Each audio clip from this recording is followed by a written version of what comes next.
प्रिय विद्यार्थियों, नमस्ते। पिछले वीडियो में हमने कक्षा 9 सामाजिक विज्ञान का अध्याय 3 भारत स्थिति एवं भौतिक विभाग के बारे में चर्चा की थी, जिसमें हमने ग्लोब पर भारत की स्थिति, भारत का विस्तार, भारत का क्षेत्रफल के बारे में जाना था।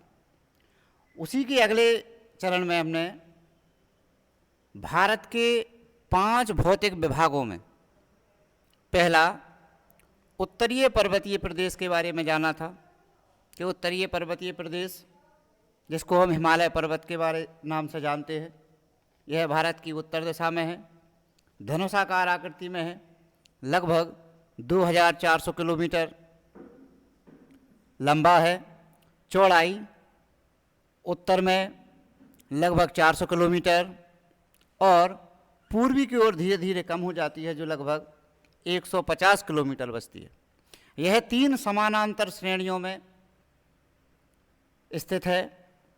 इसकी उत्तर की श्रेणी का नाम महान या आंतरिक हिमालय, उसके दक्षिण में मध्य हिमालय या हिमाचल हिमालय, और अंतिम श्रेणी तो दक्षिण दिशा में अवस्थित है, शिवालिक श्रेणी। उसमें विभिन्न प्रकार के दर्रे और हिमालय के महत्व के बारे में हमने जाना था। अब हम भारत का दूसरा भौतिक विभाग, जो हिमालय पर्वत से ही लगा हुआ है, उत्तर का विशाल मैदान, इसके बारे में आज हम चर्चा करेंगे। उत्तर का विशाल मैदान ये पश्चिम से लेकर और पूर्व तक लगभग 3200 किलोमीटर लंबा एक बहुत बड़ा भूभाग है, जो उत्तर से निकलने वाली विभिन्न प्रकार की नदी तंत्र से इसका निर्माण हुआ है। अब नदी तंत्र क्या होता है? नदी तंत्र नदियों की एक श्रृंखला होती है, जिसमें एक मुख्य नदी व अन्य सहायक नदियां मिलकर जब उस मूल नदी में मिल जाती है तो उसको नदी तंत्र या अपवाह तंत्र कहा जाता है। तो उत्तर का विशाल मैदान उत्तरी अपवाह तंत्र या नदी तंत्र से निर्मित है। देश की लगभग 45% जनसंख्या यहाँ पर निवास करती है। इस मैदान की लंबाई लगभग 3200 किलोमीटर है और चौड़ाई 150 किलोमीटर से लेकर 300 किलोमीटर। अब इसका मतलब ये हुआ कि पश्चिम दिशा में यह लगभग 300 किलोमीटर, और जैसे जैसे हम पूर्व की ओर बढ़ते जाएंगे तो इसकी चौड़ाई जो है लगभग 150 किलोमीटर रह जाएगी। हिमालय से निकलने वाली विभिन्न प्रकार की नदियां के कारण यह आकार में बहुत विशाल है, बड़ा है। अध्ययन की दृष्टि से हम इसको 3 भागों में बांट सकते हैं: पश्चिमी मैदान, मध्यवर्ती मैदान और पूर्वी मैदान। यदि हम डायग्राम पर देखें तो राइट हैंड साइड ये वाला जो पोर्शन है ये पूर्वी मैदान कहलाता है और यहाँ की मुख्य नदी का नाम है ब्रह्मपुत्र। यदि हम पश्चिम दिशा में जाएंगे तो यहाँ की मुख्य नदी के उत्तर में यहाँ पर सिंधु नदी निकली है, इसलिए इसको सिंधु का मैदान, और बाकी ये जो बीच का आपका पोर्शन है ये आपका मध्यवर्ती मैदान के नाम से जाना जाता है। अब हम बारी बारी से इस पर चर्चा करेंगे। तो सबसे पहले हम पश्चिमी मैदान पर चर्चा करने वाले हैं। चूँकि डायग्राम में पश्चिमी मैदान की यदि हम बात करें तो ये पश्चिमी मैदान पश्चिम दिशा में है। यहाँ की मुख्य नदी सिंधु और उसकी सहायक नदियाँ हैं, लेकिन सिंधु के बाद भी इसकी जो अन्य सिंधु की सहायक नदियाँ हैं, जैसे रावी, चिनाब, झेलम, सतलज इत्यादि नदियों के नदी तंत्र बनाने से और उन नदियों द्वारा बहाकर लाई गई मिट्टी के निक्षेपण से, निक्षेपण का मतलब होता है किसी स्थान के गड्ढों को भरना, अर्थात जब ये नदियां हिमालय से निकलती हैं तो अपने साथ बहुत सारा कचरा लाती हैं और उन नदियों ने धरातल पर उस कचरे को जमा दिया है, जिसको निक्षेपण बोलती हैं, जिसके कारण इस मैदान का निर्माण हुआ है। यदि हम पश्चिमी मैदान के पश्चिम की ओर जाएंगे तो थार मरुभूमि, थार मरुस्थल लगा हुआ है और यहाँ की प्रमुख नदी लूनी नदी है। पश्चिमी मैदान की ढाल के बारे में यदि हम बात करें तो इसका जो ढाल है वह उत्तर पूरब से दक्षिण पश्चिम की ओर है, अर्थात यह उत्तर दिशा से और पूर्व दिशा से उठा हुआ है और दक्षिण और पश्चिम की ओर झुका हुआ है। इसका मतलब यह है नदियां यहाँ से पिछले की पीछे साइड की ओर या पश्चिम साइड की ओर बहती हुई पाकिस्तान में चली जाती है। तो ये हमारा पश्चिमी मैदान है।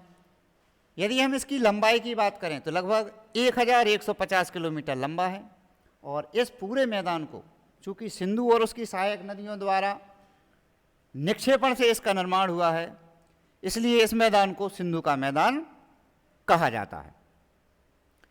इस मैदान में जो क्षेत्र बनते हैं, अर्थात नदियां जब अपने साथ बहाकर लाए हुए कचरे को एक स्थान पर निक्षेपण कर देती हैं, जमा देती हैं, तो उससे दो प्रकार के मैदान बनते हैं, एक खादर भूमि और एक बांगर भूमि।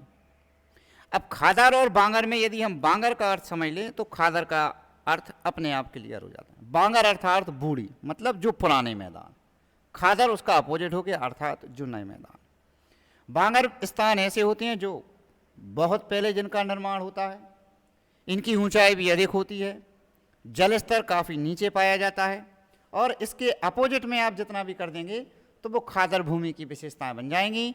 निम्न भूमि होती है, यहाँ पर बाढ़ की अधिकता आती है, जल स्तर ऊंचा होता है और इसका जो मैदान है वो मुख्यतया तो आपका पूर्वी स्थान पर है, लेकिन पश्चिमी मैदान में भी जो नए स्थान बने हुए हैं उनको बांगर के नाम से और खादर के नाम से दोनों से ही जाना जाता है, लेकिन उसमें बांगर भूमि की ज़्यादा अधिकता है।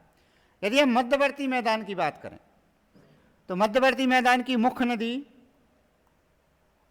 ये गंगा नदी और उसकी सहायक नदियों के निक्षेपण से इस मैदान का निर्माण हुआ है। ये मध्यवर्ती भूमि या मध्यवर्ती मैदान कहलाता है। इसका ढाल पश्चिम से पूर्व की ओर है, अर्थात पश्चिम दिशा से यह उठा हुआ है और पूर्व की ओर यह झुका हुआ है। इसका मतलब यह है कि नदियां जब यहाँ से निकलती हैं तो पूर्व की ओर बहती हुई बांग्लादेश में चली जाती है। मतलब इसका ढाल पश्चिम में उठा हुआ है और पूर्व की ओर झुका हुआ है। इसकी लंबाई लगभग 1400 किलोमीटर है और इस मैदान की सबसे बड़ी विशेषता ये है कि यहाँ पर बाढ़ें लगभग आती रहती हैं और इसका ज़्यादातर जो विस्तार है वह उत्तर प्रदेश में माना गया। यदि हम पूर्वी मैदान की बात करें तो पूर्वी मैदान आपका ये ब्रह्मपुत्र नदी द्वारा निर्मित क्षेत्र है और इसका निर्माण मुख्य रूप से ब्रह्मपुत्र नदी से हुआ है। ब्रह्मपुत्र नदी जो यहाँ से निकलती है और तिब्बत चीन बहती हुई भारत में अरुणाचल प्रदेश से भारत में प्रवेश करती है और 7 पूर्वी राज्यों में बहती हुई बांग्लादेश में चली जाती है। तो इसका मतलब ये हुआ कि ये आपकी पूर्व दिशा से लेकर प्रवेश करती है और पश्चिम की ओर बहती हुई फिर दक्षिण में चली जाती है, अर्थात इसका भी ढाल पश्चिमी मैदान की तरह है। इसका जो ढाल है वह उत्तर पूरब से दक्षिण पश्चिम की ओर है। यही कारण है कि आपकी ये जो पूर्वी मैदान है इसकी ढाल दक्षिण पश्चिम होने के कारण यह भारत में प्रवेश करके और बांग्लादेश में प्रवेश कर लेती है। तो पूर्वी मैदान की जो मुख्य नदी है वह ब्रह्मपुत्र है, इसलिए इस मैदान को ब्रह्मपुत्र का क्षेत्र या मैदान कहते हैं। इसका ढाल पश्चिमी मैदान की तरह है, उत्तर पूरब से दक्षिण पश्चिम की ओर। यदि हम इसकी लंबाई की बात करें तो लगभग 650 किलोमीटर यह लंबा है। अब ये जो आपका उत्तर का विशाल मैदान है 3 भागों में बटा हुआ है, पश्चिमी मैदान, पूर्वी मैदान और मध्य का मध्यवर्ती मैदान। चूँकि ये मैदान का निर्माण नदियों द्वारा बहाकर लाई गई मिट्टी के जमाव या निक्षेपण से हुआ है, तो इसमें 2 प्रकार के मैदान बने हैं, एक नए और एक पुराने, बांगर और खादर। बांगर मतलब उच्च भूमि जो पुरानी है, यहाँ पर बाढ़ लगभग नहीं आती और जल की गहराई अधिक होती है। इसका मुख्य विस्तार भारत के पश्चिम में क्षेत्र में है, जिसमें पंजाब, उत्तर प्रदेश। यदि खादर भूमि की बात करें तो ये नवीन भूमि है, निम्न भूमि है। बाढ़ की अधिकता यहाँ पर बनी रहती है, जल स्तर ऊंचा होता है और इसका जो विस्तार है वह आपके भारत के पूर्वी स्थानों में देखें। अब हम भारत का भौतिक विभाग नंबर 3 के बारे में चर्चा करेंगे। तो भारत का भौतिक विभाग जो तीसरा है वह प्रायद्वीपीय पठार के नाम से जाना जाता है। चूँकि भारत के उत्तर में हिमालय नंबर 1, नंबर 2 भारत का उत्तर का विशाल मैदान और उसी से लगा हुआ है प्रायद्वीपीय मैदान। प्रायद्वीपीय मैदान शब्द में ही उसका अर्थ छुपा हुआ है।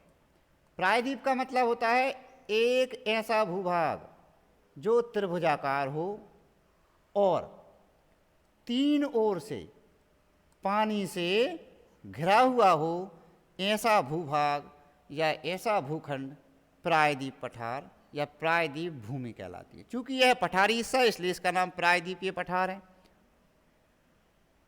यदि हम इसके 3 ओर से पानी से घिरे होने की बात करें तो पूर्व की ओर बंगाल की खाड़ी, दक्षिण में हिंद महासागर, पश्चिम में अरब सागर, यह 3 ओर से घिरा हुआ है।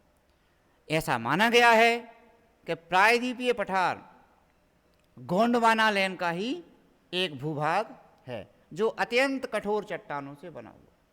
यदि हम भारत के 5 ही भौतिक विभाग के बारे में देखें तो ये पाते हैं कि 5 ही भौतिक विभाग में सबसे विशाल भूभाग भारत के प्रायद्वीपीय पठार का ही है।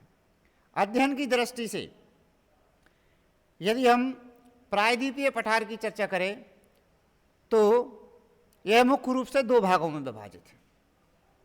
पहले सामान्य परिचय, यह एक प्रायद्वीपीय स्थान है क्योंकि 3 ओर से समुद्र से घिरा हुआ है। इसकी आकृति त्रिभुज के समान है। यह भौतिक विभागों में सबसे बड़ा है। प्राचीन भूखंड गोंडवाना लैंड का ही भाग है। यदि हम इसकी औसत ऊंचाई की बात करें तो लगभग 600 मीटर से लेकर 900 मीटर तक इसकी ऊंचाई है। यदि हम इसकी सीमाओं की बात करें तो उत्तर में दिल्ली व राजमहल की पहाड़ियाँ, दिल्ली हमारी देश की राजधानी नहीं है, दिल्ली की पहाड़ियाँ हैं जो इसकी उत्तरी दिशा में है। राजस्थान के आसपास के भूभाग में दिल्ली की पहाड़ियाँ पाई जाती हैं। दक्षिण में कन्याकुमारी मतलब तमिलनाडु का क्षेत्र, पूरब में पूर्वी घाट और पश्चिम में पश्चिमी घाट। तो यदि हम डायग्राम में देखें तो ये अरावली पर्वत के आसपास का ये जो भूभाग है ये आपका दिल्ली एवं राजमहल की पहाड़ियाँ आप इसको मान सकते हैं। और ये इसकी उत्तरी सीमा है, ये इसकी पूर्वी तट, पश्चिमी तट और लास्ट में ये अनाईमुदी जो लिखा हुआ है ये इसका कन्याकुमारी वाला क्षेत्र है। इस प्रकार से इसकी सीमाएं निश्चित हो जाती हैं। यदि प्रायद्वीपीय मैदान के भाग किए जाएं अध्ययन की दृष्टि से तो इसको मुख्य रूप से 2 भागों में बांटा जा सकता है। नंबर 1 मध्यवर्ती उच्च भूमि, नंबर 2 दक्कन का पठार। यदि हम भारत के चित्र को देखें तो कर्क रेखा द्वारा भारत को 2 बराबर भागों में विभाजित किया जा सकता है। कर्क रेखा के ऊपर वाला हिस्सा मध्यवर्ती उच्च भूमि के क्षेत्र कहलाता है और कर्क रेखा के नीचे वाला दक्षिण तक फैला हुआ भूभाग ये दक्कन का पठार या दक्षिण का पठार कहलाता है। यदि हम मध्यवर्ती उच्च भूमि की बात करें तो मध्यवर्ती उच्च भूमि का निर्माण आग्नेय चट्टानों से हुआ है, अर्थात वे चट्टानें जो ज्वालामुखी के आने से निर्मित हुई हैं। इसकी सीमाओं की चर्चा करें तो लगभग उत्तर पश्चिम में अरावली पर्वत, इसके दक्षिण में विंध्याचल और पूर्व में कैमूर पहाड़ियाँ। मानचित्र में देख सकते हैं उत्तर पश्चिम का ये भूभाग है अरावली, और जैसे ही हम इसमें पूरब की ओर बढ़ेंगे तो कैमूर की पहाड़ियाँ और इसके दक्षिण में विंध्याचल और सतपुरा श्रेणियों से इसकी दक्षिणी सीमा निर्धारित होती है। मध्यवर्ती उच्च भूमि की मुख्य नदियां जो हैं बेतवा, पार्वती, काली सिंध, सिंध, चंबल, नर्मदा, सोन, महानदी, स्वर्णरेखा, दामोदर इत्यादि ये नदियां हैं जो मध्यवर्ती उच्च भूमि में प्रभावित होती हैं। मध्यवर्ती उच्च भूमि में विभिन्न प्रकार के पठार भी पाए जाते हैं। नंबर 1 मालवा का पठार, जो अरावली और विंध्याचल पर्वत श्रेणी के बीच में पाया जाता है। मालवा के पठार के जैसे ही हम पूर्व की ओर जाएंगे तो बुंदेलखंड का पठार, बुंदेलखंड के पठार के जैसे ही हम पूर्व की ओर जाएंगे तो बघेलखंड का पठार, और बघेलखंड के पठार के जैसे भी हम पूर्व की ओर जाएंगे तो छोटा नागपुर का पठार। अर्थात ये क्रम है। पश्चिम में मालवा का पठार, मालवा के पठार से लगा हुआ है बुंदेलखंड का पठार, बुंदेलखंड के पठार से लगा हुआ है बघेलखंड का पठार, और बघेलखंड के पठार से लगा हुआ है छोटा नागपुर का पठार। ये छोटा नागपुर का पठार महाराष्ट्र का नागपुर वाला नहीं है, ये झारखंड में स्थित है, जो वहाँ पर स्थानीय नाम इसका छोटा नागपुर का पठार के नाम से जाना जाता है। मध्यवर्ती उच्च भूमि के बाद हम दक्कन का पठार या दक्षिण के पठार के बारे में जानेंगे। तो कर्क रेखा के नीचे का वह भूखंड जो तमिलनाडु तक जिसका विस्तार है, इसको दक्कन के पठार या दक्षिण के पठार के नाम से जाना जाता है। यदि हम इसकी सीमाओं के बारे में चर्चा करें तो इसकी उत्तरी सीमा सतपुड़ा, सतपुड़ा के आगे वाले पूर्व की ओर भूभाग को महादेव और मैकल पहाड़ियों के नाम से जाना जाता है।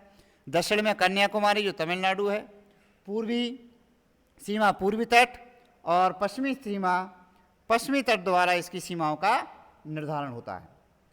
दक्कन के पठार को कई सारे नामों से जाना जाता है जो स्थानीय है, जैसे महाराष्ट्र और कर्नाटक में इसको सह्याद्री के नाम से जाना जाता है, तमिलनाडु में नीलगिरी की पहाड़ी या नीलगिरी पर्वत के नाम से जाना जाता है, और नीलगिरी के आगे जो पर्वत श्रृंखलाएं गई हैं उनको अन्नामलाई, पालनी, इलायची या कार्डामम के नाम से जाना जाता है, जो मुख्य रूप से केरल और तमिलनाडु के तटों में अवस्थित हैं।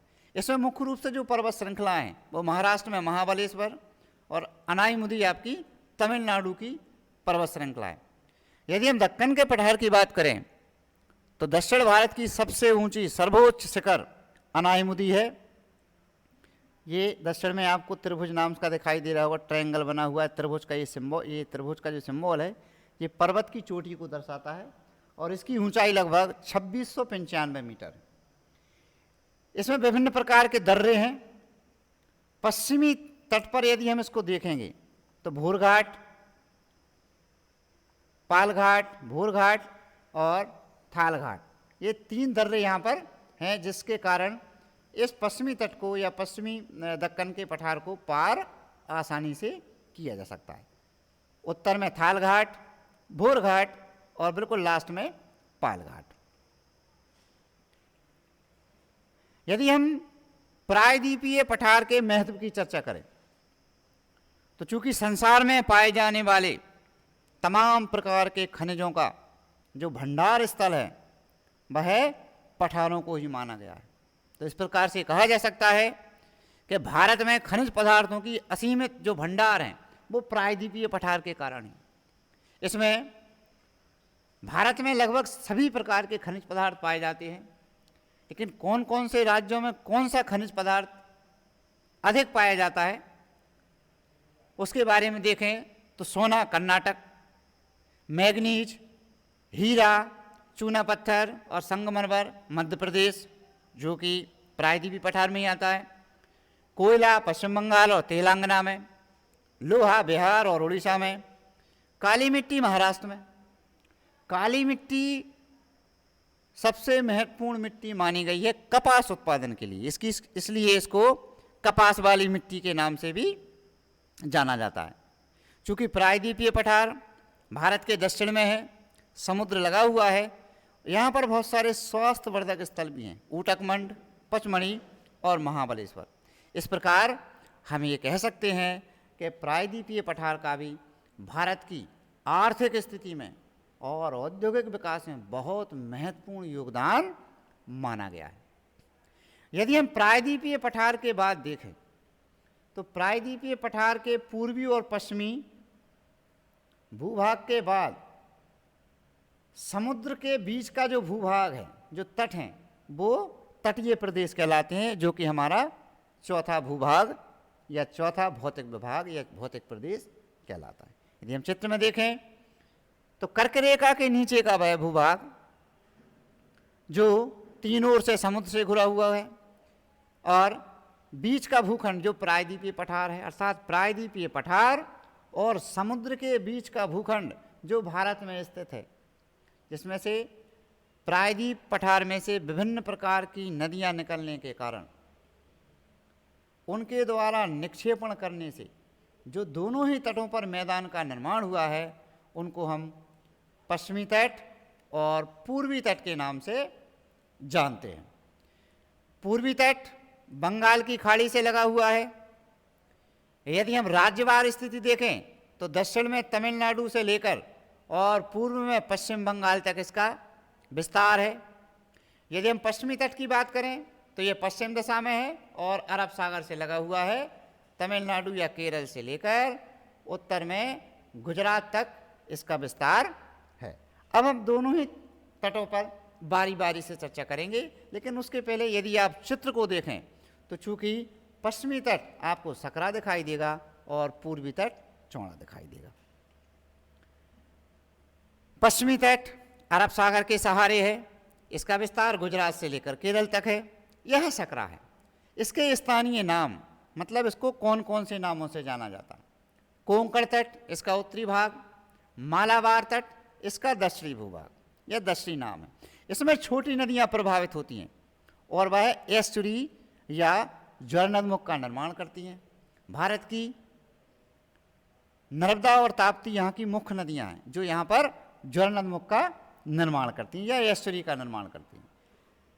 पश्चिम में ये आपका कोंकण तट है और इसके दक्षिण में हम जैसे जाएंगे तो मालाबार तट है। यदि हम गुजरात के तट की बात करें तो इसका नाम काठियावाड़ का तट है, अर्थात पश्चिम में इसको काठियावाड़ तट, गुजरात, महाराष्ट्र और कर्नाटक इसको कर्नाटक तक इसको कोंकण तट के नाम से जाना जाता है और केरल और कर्नाटक के भूभाग के क्षेत्र को मालाबार तट के नाम से जाना जाता है। पूर्वी तट की बात करें तो यह बंगाल की खाड़ी से लगा हुआ है। इसका विस्तार तमिलनाडु से लेकर पश्चिम बंगाल तक है। यह पूर्वी तट की तुलना में चौड़ा है। यहाँ पर बड़ी नदियाँ पाई जाती हैं या प्रभावित होती हैं जो डेल्टा बनाती हैं। यहाँ की जो झीलें हैं, चूँकि समुद्र से लगे होने के कारण खारे पानी की झीलें यहाँ पर अधिक पाई जाती हैं। इसमें मुख्य झीलें हैं आपकी चिल्का उड़ीसा में, कोलेरू आंध्र प्रदेश में और तमिलनाडु पुलिकट। यदि हम इसके स्थानीय नामों की चर्चा करें या बात करें तो दक्षिण का जो भूखंड है यह है आपका कोरोमंडल तट और इसके उत्तर का जो भूभाग है इसको उत्तरी सरकार के नाम से जाना जाता है। इन तटों का भारतीय अर्थव्यवस्था में बड़ा महत्वपूर्ण योगदान है। इन तटों के बाद यदि हम अंतिम भारत के भौतिक विभाग की चर्चा करें तो उसका नाम होता है द्वीप समूह। भूगोल में द्वीप के लिए एक अलग पारिभाषिक शब्द है।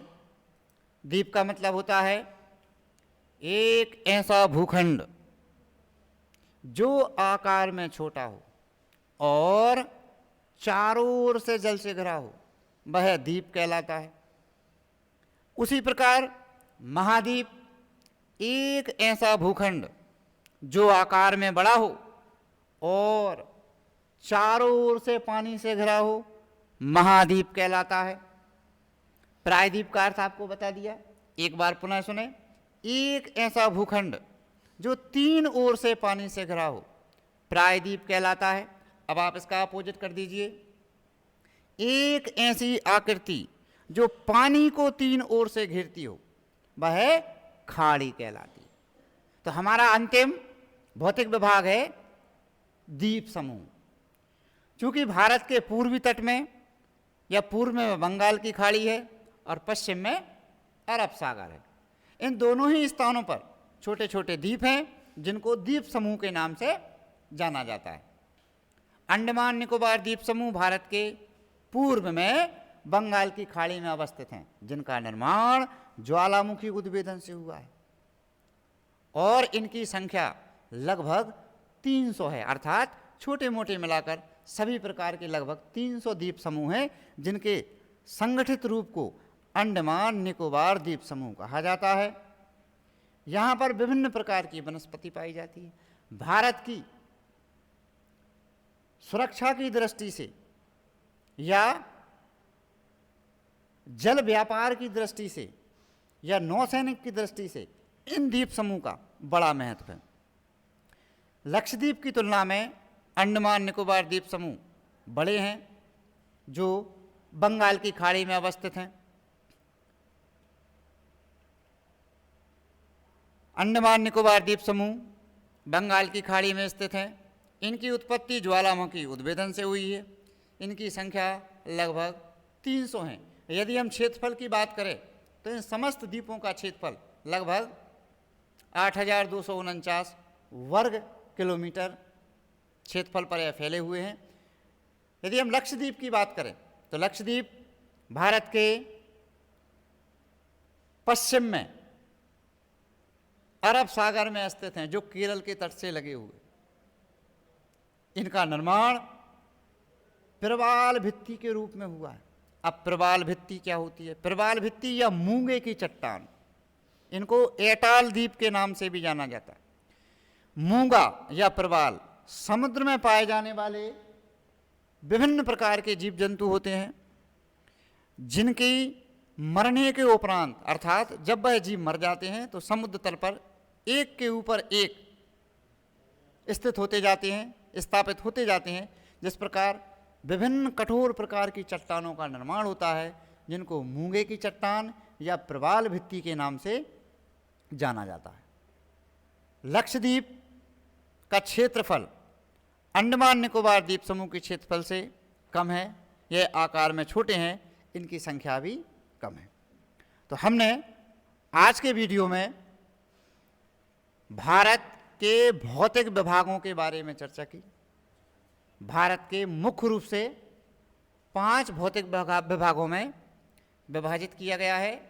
नंबर 1 उत्तर का पर्वतीय क्षेत्र, नंबर 2 उत्तर का विशाल मैदान, नंबर 3 प्रायद्वीपीय पठार, नंबर 4 तटीय मैदान और अंतिम है द्वीप समूह।